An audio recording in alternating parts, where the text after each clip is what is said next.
This is the first in a series of videos which is looking at graph theory and specifically using some new software called Graphstation.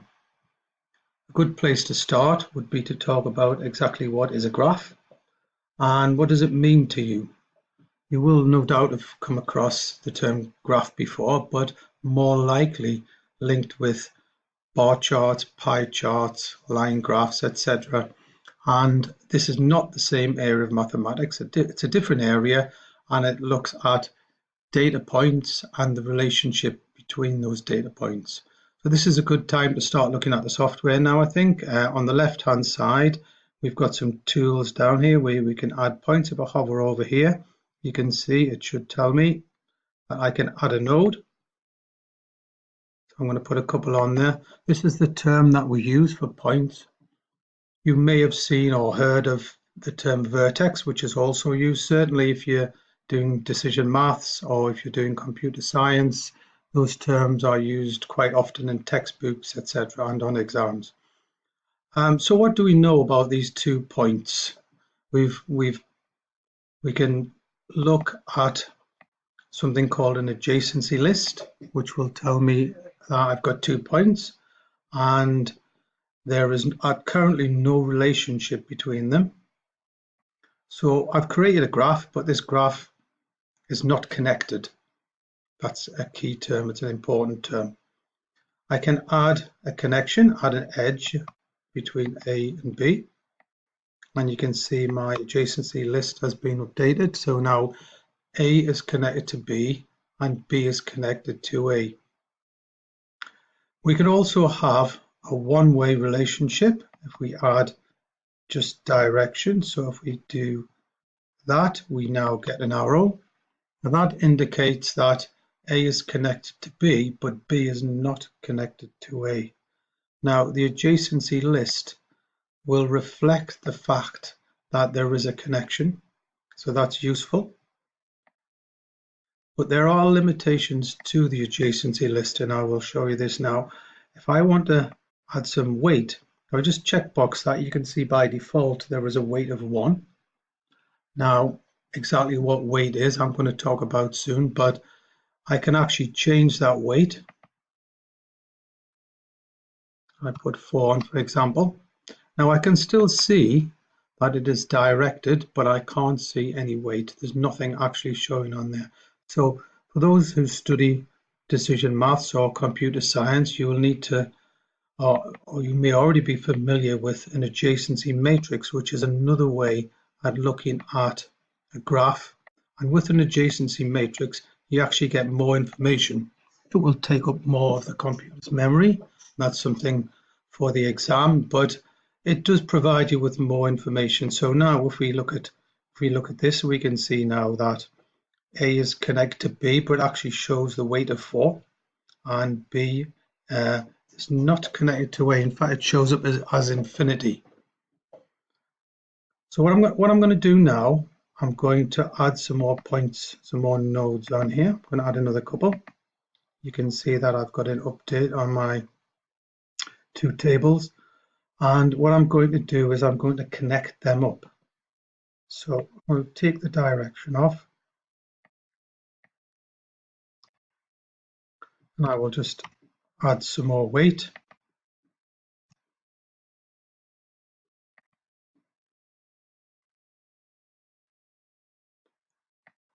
I'll move this around a little bit. Okay, so our adjacency list now reflects the relationship of the graph. As you can see, A is connected to C and is connected to B. B is only connected to D, etc. I'm going to close that now, and you can see with my adjacency matrix, I can actually see the weights as I described earlier. So now we have a graph, and what is that graph? What does it actually represent? We've got 4 nodes.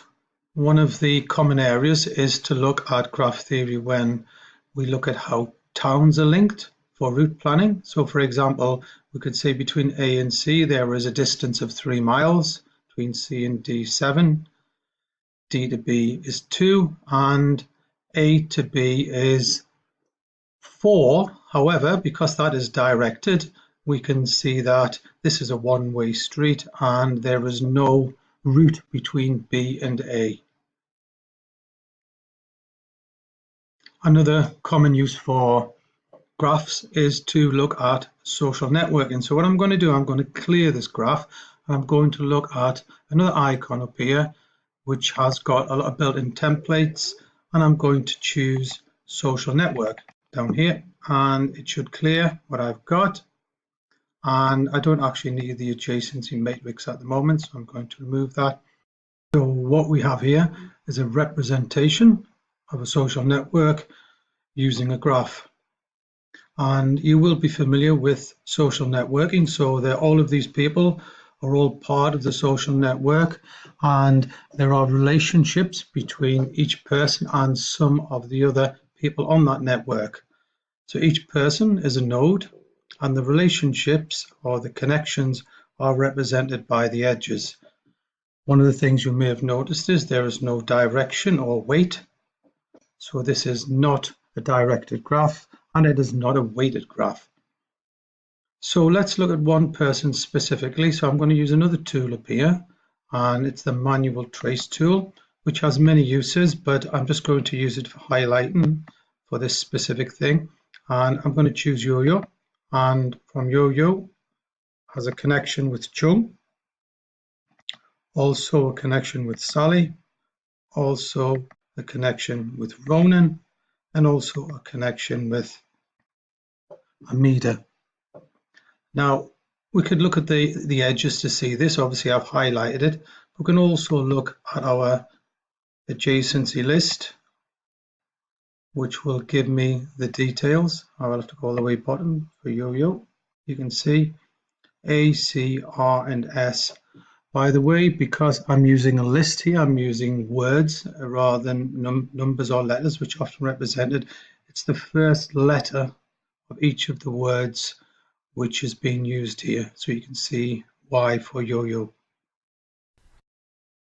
So if I wanted to add a new connection for Yo-Yo to John, I just need to make sure I've selected the add edge, and I could go from Yo-Yo to John, and I can now see, if I scroll down to Yo-Yo, there is a J there.